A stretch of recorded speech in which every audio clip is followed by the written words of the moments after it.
కావలిలో ఓ వివాహ మహోత్సవానికి హాజరయ్యేందుకు వెళ్తున్న ఉదయగిరి ఎమ్మెల్యే కాకర్ల సురేష్ మార్గమధ్యంలో చిన్నకరాక సమీపంలో ఎటువంటి ప్రమాద హెచ్చరిక సూచికలు, ఇండికేటర్ లైట్లు, రేడియం స్టిక్కర్లు లేకుండా ప్రయాణిస్తున్న ఓ ట్రాక్టర్ను గమనించిన ఎమ్మెల్యే వెంటనే స్పందించి వాహనాన్ని ఆపించారు. అనంతరం ట్రాక్టర్ డ్రైవర్కు రోడ్డు భద్రతపై అవగాహన కల్పిస్తూ కౌన్సిలింగ్ నిర్వహించారు. ట్రాక్టర్ వెనుక భాగంలో తప్పనిసరిగా ఇండికేటర్ లైట్లు, రిఫ్లెక్టివ్ రేడియం స్టిక్కర్లు, ఇతర హెచ్చరిక గుర్తులను ఏర్పాటు చేసుకోవాలని సూచించారు. ముఖ్యంగా రాత్రి వేళల్లో జాతీయ రహదారులపై ప్రయాణించే సమయంలో ఈ జాగ్రత్తలు ప్రమాదాలను నివారించడంలో కీలక పాత్ర పోషిస్తాయని వివరించారు. గతంలో ఇటువంటి నిర్లక్ష్యం కారణంగా అనేక రోడ్డు ప్రమాదాలు చోటు చేసుకుని అమాయక ప్రజలు ప్రాణాలు కోల్పోయిన ఘటనలు ఉన్నాయని ఎమ్మెల్యే కాకర్ల సురేష్ గుర్తు చేశారు. చిన్నపాటి నిర్లక్ష్యమే పెద్ద విషాదాలకు దారితీస్తుందని, అందువల్ల ప్రతి వాహనదారుడు తన బాధ్యతను గుర్తించి భద్రతా ప్రమాణాలను పాటించాలని పిలుపునిచ్చారు.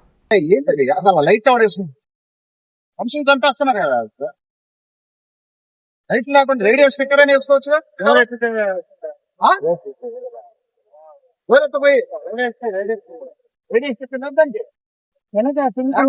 వద్దండి అయిపోయి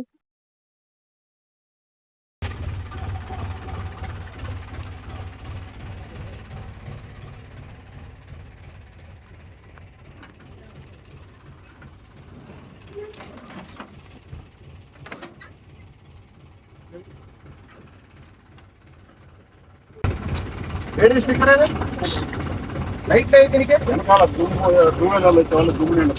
ఎవరైనా 2 వీలర్ వచ్చి కొట్టేస్తే ఎవరో దానికి బాధ్యత? సెకండ్ లో పోతున్నాం ఈ పాటికి ఎంతమంది పోతున్నారు ఈ రోడ్డు మీద? మనిషి ప్రాణం అంటే విలువ లేదా? నెంబర్ తీసుకోండి, రేపు ఉదయం రేడియో స్టిక్కర్లు అంటించి లైట్లు పెట్టించి తిప్పుదండి, తీసుకెళ్ళి లేకపోతే లౌడ్ పెట్టేస్తాడు.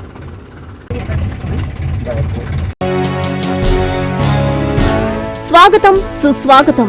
నెల్లూరులో ఈ నెల 26 నుంచి 30వ తేదీ వరకు ఎంతో ప్రతిష్టాత్మకంగా జరగనున్న బారాషాహి దర్గా రొట్టెల పండుగకు విచ్చేయుచున్న భక్తులకు స్వాగతం, సుస్వాగతం. మీ ఎస్కే సలీం, రొట్టెల పండుగ ఫెస్టివల్ కమిటీ కార్యదర్శి.